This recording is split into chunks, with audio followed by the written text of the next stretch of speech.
back with chapter 2 of economics, people as resource. पिछले video में हमने इस चैप्टर के कुछ पॉइंट्स को क्लियर किया था. आज हम उसी से आगे चैप्टर पढ़ने जा रहे हैं. Countries like Japan have invested in human resource. They have invested on people, especially in the field of education and health.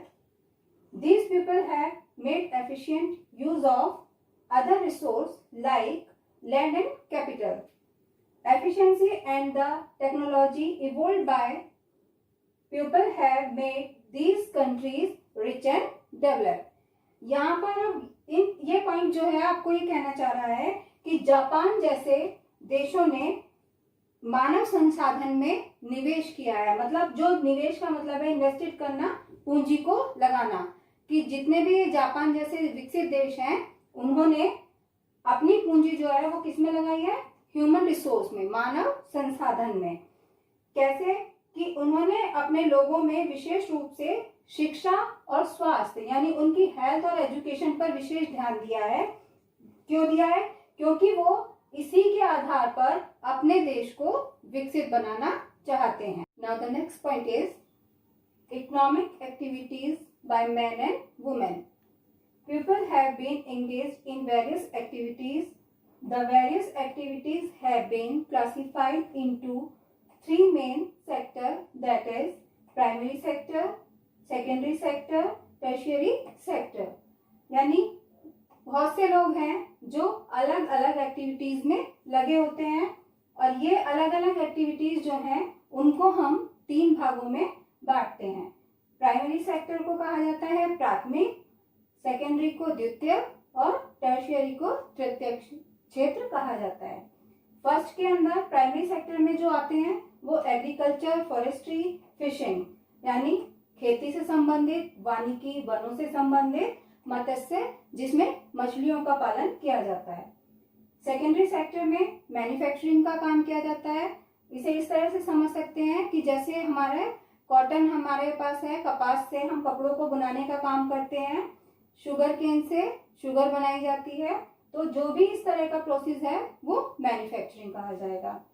Tertiary sector में ट्रेड, ट्रांसपोर्ट, बैंकिंग ऐसे ही कुछ काम आते हैं जिसको हम तृतीय क्षेत्र में रखते हैं. Now I will tell you what are economic activities. अब मैं आपको इकोनॉमिक एक्टिविटीज के बारे में बताऊंगी कि किसको कहते हैं इकोनॉमिक एक्टिविटीज. आर्थिक क्रियाकलाप. इसमें क्या आते हैं कि इस क्षेत्र में जो क्रियाकलाप के फलस्वरूप वस्तुओं और सेवाओं का उत्पादन होता है, मतलब कुछ वस्तु है या किसी चीज का हम उत्पादन कर रहे हैं, ये क्रियाकलाप राष्ट्रीय आय में मतलब उसके मूल्य को बढ़ाते हैं, राष्ट्रीय आय को. इसी वजह से ये क्रियाएं आर्थिक क्रियाएं कहलाती हैं. Education and skill are the major determinants of the earning of any individual in the market. A majority of women have meager education and low skill formation. Women are paid low compared to men. यहाँ पर ये कहा गया है कि अधिकांश महिलाओं के पास बहुत कम शिक्षा और निम्न कौशल स्तर होता है. निम्न कौशल स्तर से मतलब कि कोई भी ट्रेनिंग जो होती है उनके पास वो कम होती है. पुरुषों की अपेक्षाएं महिलाओं को कम पारिश्रमिक दिया जाता है. However, women with high education and skill formation are paid at par with the men. तब भी उच्च शिक्षा और उच्च कौशल वाली महिलाओं को पुरुषों के बराबर वेतन मिलता है. मतलब कि एक जगह पर जिनके पास में एजुकेशन और कौशल स्किल कम है उन लोगों को पुरुषों की अपेक्षा जो वेतन उन्हें कम दिया जाता है. लेकिन उसी तरफ दूसरी जगह पर अगर हम देखते हैं कि जहाँ पर हाई एजुकेशन और उनका हाई स्किल है यानी कि जो महिलाएं हैं वो पढ़ी लिखी हैं तो उन्हें पुरुषों के बराबर ही वेतन दिया जाता है. यही यहाँ पर इस हेडिंग में समझाया गया है कि मेन और वुमेन की अलग अलग एक्टिविटीज क्या हैं.